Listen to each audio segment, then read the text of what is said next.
Welcome to Peter and Ruffy's Football Show, your daily fix of football chat on STV. Delighted to have your company. The main talking points tonight: Hearts apologise for the behaviour of some of their fans in the weekend win over Ross County. We'll look at all the weekend's fixtures, including Ronnie and Chris cuddling up to each other. Mixu just saying a few sweary words, not happy with their 5-0 thumping at the hands of Celtic. And we'll also look ahead to the League Cup quarter-final ties, 3 of the 4 taking place over tomorrow and Wednesday, all in the company of Alan Rough and Gordon Smith. So first of all, Ruffy, Hearts and Budge certainly not happy with some of the behaviour from some of the younger fans, and a small band of them at that. Yeah, but it's good that the club come out very quickly and act. You know, a lot of clubs drag their feet on this one, you know, and sort of not admit to it, but they're very good on top of it. They're just putting everybody straight, and I think it's very good. A side of Hearts that's been excellent since the new owners come in. Yeah, I think the key here, Gordon, is the board want to try and promote a family club with a good atmosphere. Come to the game, enjoy it. I mean, the fans are turning out in great numbers. I think over 16,000 there again at the weekend. Yeah, that's the main point. I think, you know, albeit they would still probably feel the same if they weren't turning out in great numbers. We want to make sure that the behaviour was correct, and I think I'm totally in favour of it, and I think they're doing exactly the right thing, because what you need to do is generate better behaviour, because only then, if you make a point of saying this is unacceptable, do you change attitudes. You have, first and foremost, you've got to address how people are acting and just say this is not going to be tolerated. Yeah, and if you want to go and see good football as well, the opening goal was worth the entry money alone, Ruffy, from Callum Patterson. Yeah, there's no doubt about that. There's been a few goals like that throughout the season. They are giving good value for money, there's no doubt about that. Fans are very hard to please, but certainly at Hearts just now, they're enjoying everything that they see, particularly at home. They went off the rails a wee bit there, but you've got to expect that. But they're now back, and big games coming up for them. Yep, absolutely. Yesterday it was Celtic against Dundee United, because Celtic obviously in Europa League action in midweek. I suppose the dilemma, Gordon Smith, quite simply now, is it's a 5-0 win over Dundee United at the bottom of the table, so you wouldn't expect anything less. And I think Ronnie Dyer is getting a little bit miffed with it all, saying, you know, there's a lot of people waiting and wanting Celtic to fail and fall. Yeah, they might be, because they say that you know, because of the European results haven't been good, so therefore they're saying, well, if it happened in the league games as well, he's under pressure. But it was a comfortable performance from them, albeit Dundee United were poor on the day. Mixu Paatelainen made that very clear in his after-match talk. I was quite surprised how strong Mixu was on it. I think a lot of the times a manager will just say, you know, we need to improve. There's things I'm going to be saying internally to the players, but that was different. I mean, Mixu come right out and a go. So Ronnie Deila obviously has to feel the same, because you know, he's been getting a bit of criticism since Thursday night when they lost in you know, playing away to Norway and playing against Molde. So he needs to improve things. But the thing about it is Celtic have gone 5 points clear.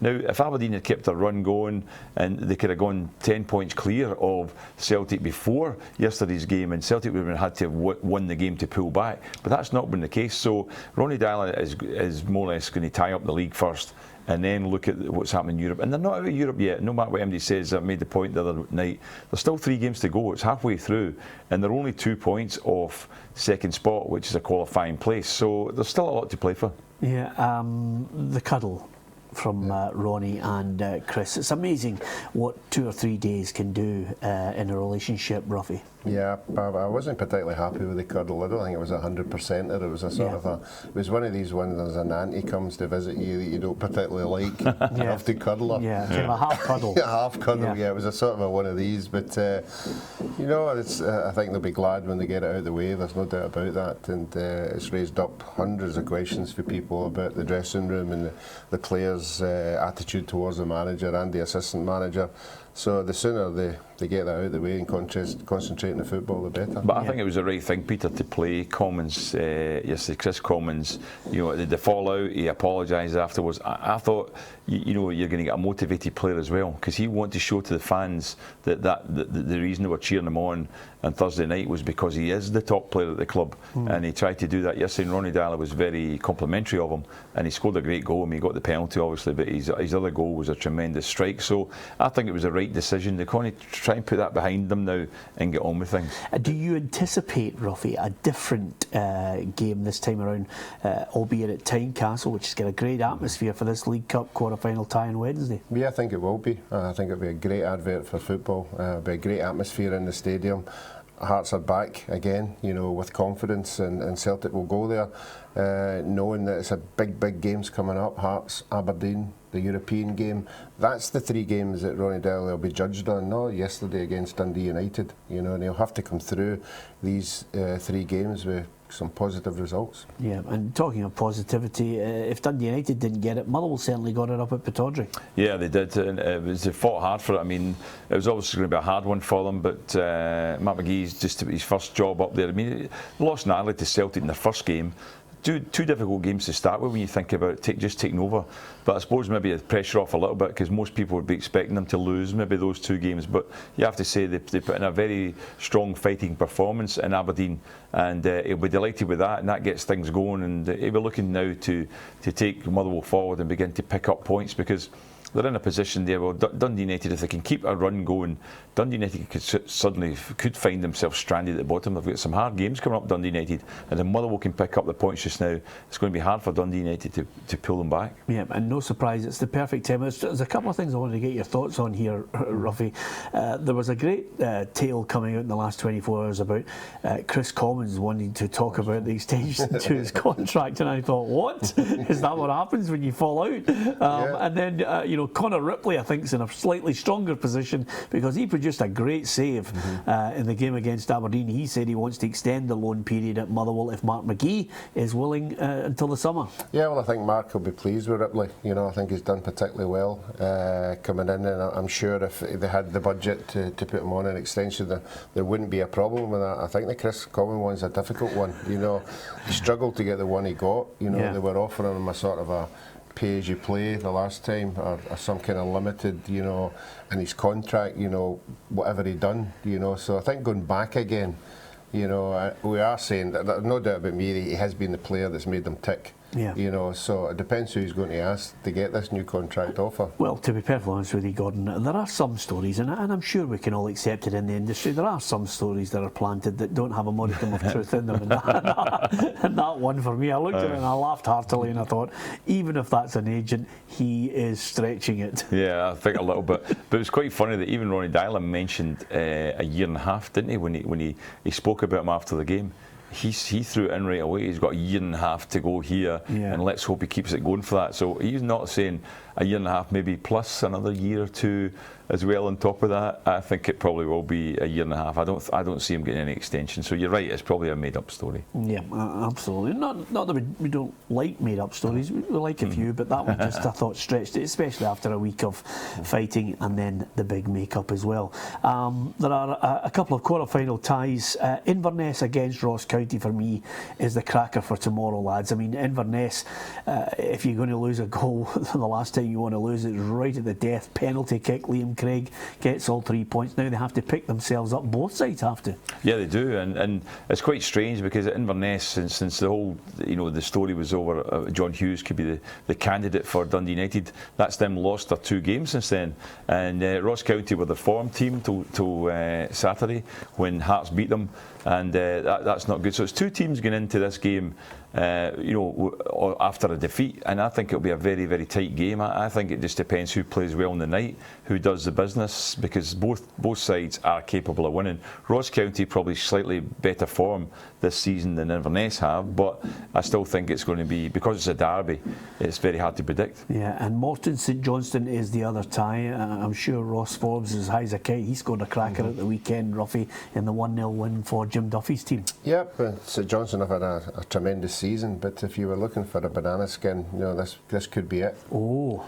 I'm not saying it will be it, but I'm saying it could be it. Yeah. Well, you were quite definite at the weekend when you said Formerton would defeat Clyde in the Cup. Yeah, because I'd studied that. All week. But I think that Jim Duffy, particularly the way they're going just now, they look as if they're a very hard team to beat now. They were on a wee bit of a bad run there, but certainly Capello's a place as a player, I don't know about you, but you always went down there expecting, to get a tough game, and it's wee tight surroundings and everything, and you never know what might happen on the night. Yeah, absolutely. You always mention that, Ruffy, and I think the unfortunate thing about it from your point of view, when you were playing, most of the games were caught on YouTube. That's why Ruffy doesn't like going to Gaelic. We can watch them all, and all those goals flying past him. Coming up in the next part of the programme, Gordon Smith and Alan Ruff are going to talk Rangers. They got the win against St Mirren. What about Hibs as well? Well, it looked comfortable at one point, and then it was nail-biting towards the end. So we're going to talk about that race for the Championship, look at some of the League One results, as well as going down south to the Barclays Premier League. It's all coming up next.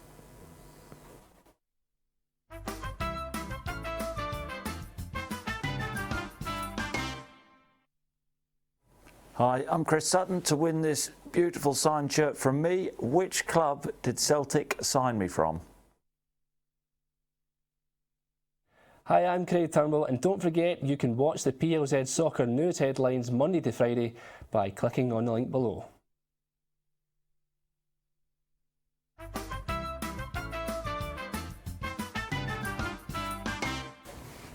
Welcome back to Peter and Ruffy's Football Show. Alan Ruff and Gordon Smith are with me here in the studio. The Championship at the weekend, we were looking at two teams who look as if they're going to go neck and neck all the way down to the wire. Hibs certainly are proving that they have what it takes. They held on for a 2-1 win in the end. Your old team, Ruffy, John McGinn, the ever impressive John McGinn, and Jason Cummings with the goals. Yeah, I think when we all saw it was 2-0, we thought, well, we're going to go on and win this quite comfortably. But then all of a sudden, when we heard that they had scored, we thought they were going to be in for a fight, and I'm sure Alan Stubbs did. And I think the encouraging thing about it is, again, as is the game against Falkirk, they were able to see out the game. That's what he'll take out of it, that his team are now been a bit stronger at the back, and they'll be able to fight out difficult games, and there's certainly going to be another one next week. Yeah, I thought that was possibly one of the toughest tests for them over the last couple of weeks, and they've passed it with flying colours, because when they're going ahead now, Gordon, although they lost a goal, they were still able to see it out. Yeah, exactly, and I think it was a tough week, and that's why it was a very, very good week for Hibs, because you're looking at two difficult games they had. They had two teams there who are up in the top four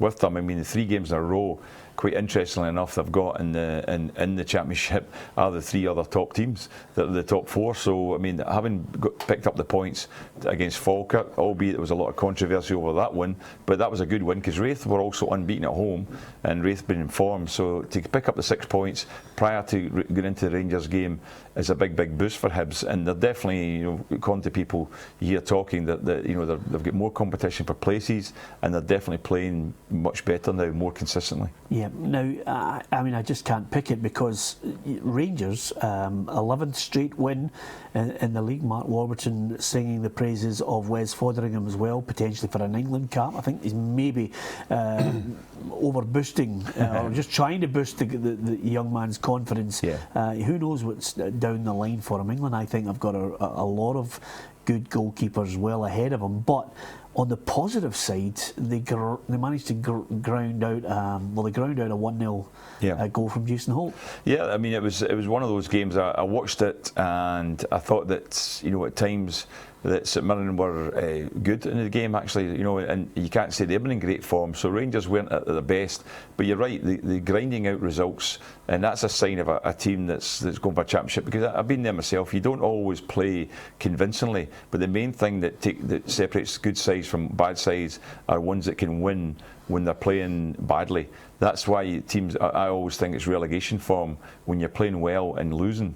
And I've been in that position too, where you think, it'll turn around, but sometimes it doesn't. And Rangers just keep winning. I mean, 11 wins in a row is a tremendous start to the season. And you have to say that, they're going into the game against Hibs. The pressure's slightly on Hibs, being the home side and all that. But Rangers definitely, the form has dipped a little bit. There's no question of it. I mean, beforehand they were winning comfortably, scoring a lot more goals than they are, and at the moment they're not. They created 2 or 3 chances, maybe more. They could have other goals. The goal they actually got, Holt's goal, could probably have been prevented. I think St Mirren were a bit disappointed with that goal, but I thought overall there wasn't much between the teams. Goalkeeper at fault for you, Ruffy and Holtz? I mean, albeit he still had to score from an acute angle. Yeah, I think if Jamie Langford looks at it, you know, he would maybe say to himself he could have done a wee bit better. There's no doubt about that. I'm sure he would. But for me, you know, Hibs will be encouraged by the fact that for a change, the star man of Rangers is the goalkeeper. Yeah. You know, that says to me that teams are beginning to get chances. They weren't getting chances before. The Rangers were winning 4-0, 5-0, but now the star man is the goalkeeper. So they'll be hoping they can create some chances next week. Is it down to just the better players, or is it now down to psychology on this one? Because this is where I feel you separate the real title contenders from those who just think, oh, it'd be great to be in the mix. And I'm talking about Hibs at Easter Road should consider themselves the favourites against a Rangers side that, you know, is still evolving, still developing, still getting better. Yes, to a degree, but you have to take into account, Peter, they're still playing against a team who have won every game. And although that's a psychological element as well, that Rangers are a team who no one's beaten yet, it will happen though. I mean, it's very difficult to see ever a team win every single game in a season. But the thing about it is, this is a crucial game. I mean, that's why it's such a big game on Sunday. And Hibs have been fortunate in a way as well that their League Cup tie has been put back, because they might have had a League Cup quarter-finals to play midweek against Dundee United, and that would have taken a bit out of them, you know, also getting injuries, all that sort of thing, but it's been put back a week, so therefore they can prepare for the Rangers game now, and I think that's a big factor. Psychologically they'll be in good spirits because they've won against 2 of the main rivals for that promotion spot, but they'll realise that they're going to be tested on this game. Because Rangers being in such good form, if they were to win the game, and already had a very good win at Easter Road already, as we know this season. I think they won 6-2 in the early on in the Petrofac Cup. So Hibs know that this is a game that could separate them from you know, being challenging for the league title, or are they just going to be in the playoff zone? I think it's a bigger game for Hibs than it is Rangers. I think if Hibs were to lose it, it would be back into the, you know, where do we go for here? But if Rangers lose it, I think they've still got enough in depth, you know, to recover from it. If Rangers lose it though, Hibs will get a massive lift from it. They'll think, because Alan Stubbs has been saying they will be challenging, so they'll have a belief then. And also that takes away the thing from Rangers saying, well, you are vulnerable, someone can beat you, and it maybe makes the games a little bit more difficult for them going forward. But that's why it's the result of this game is crucial. And I think it would be remiss of me not to mention, Ruffy, a 5-0 win at the best of times is good going, but away from home, Falkirk suddenly find themselves top 4. Yeah, they haven't been known for scoring lots of goals. Quite a solid side, you know, but obviously wee boy Baird up front, you know, I like to see him get people like him getting goals, because he's got a lot of work rate, you know, when he's not scoring. You know, you've got to have work rate, and he certainly has it every week, and it's good for a player like that to, at the end of it, everything he puts into the game to get the goals. Yeah, don't forget, if you'd like to give us your thoughts on your team or anything that's annoying you in Scottish football, you can at Peter and Ruffy and facebook.com/Peter and Ruffy. And if you get a chance, tell your friends. Saturday afternoon, STV Glasgow, STV Edinburgh, we have the football show. Starts at 2 o'clock, taking you through all the fixtures north and south of the border. In the League One, Ruffy, it's still Dunfermline and Ayr out there in front. Albion Rovers, I think, deserve tremendous credit as well, because they are suddenly, you know, a team that we associated with survival in League Two. League One, Darren Young keeps producing the performances. Yeah, he certainly does. Big change in the regime there, on and off the park. They're doing their utmost to do everything for. Certainly not the Albion Rovers that we remember. You know, he used to go in. I remember one day we went into the changing room and one of the players fell through the floor, which was the state that it was in. But it's certainly not in that state now. They've done very well in changing it. Yeah, I mean, I think you've got to give them a lot of credit for getting promotion. They don't have the biggest of crowds, as you say. You know, a place like Coatbridge, they could be more people could credit that, as you say, Peter, getting promotion from a team who were like struggled at the bottom of the second division for quite some time. Survival was their only thing, and then all of a sudden now there they are up challenging for a place in the playoffs, maybe even for the championship, to get in from League One to get into the championship. So you got to say to them, I think that's a great bit of form. But you look at Dunfermline and Ayr, two strong teams. Dunfermline's probably the team that would be the best to be promoted in terms of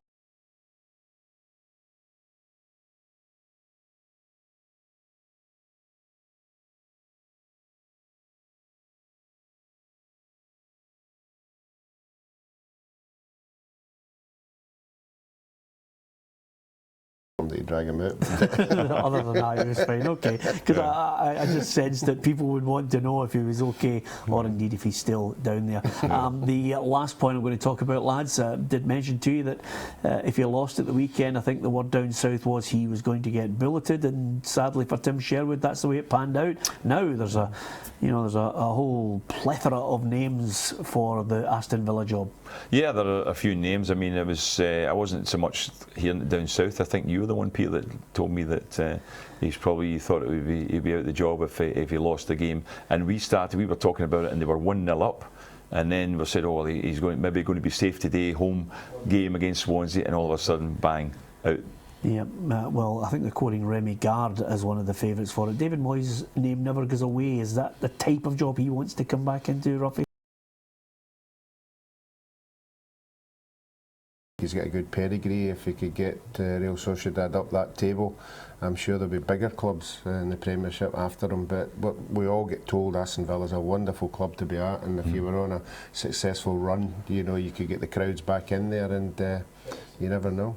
Yeah, I think you need a willing owner who's willing to spend the money to get them out of that predicament. Anyway, thank you very much to Alan Rough and Gordon Smith. Don't forget you can join us 6:30. It's repeated at 10:30. You can join us for Peter and Ruffy's football show Monday to Friday, and of course Saturday at 2 o'clock if you get the chance. From Ruffy, Gordon Smith and myself, Peter Martin, thanks for watching.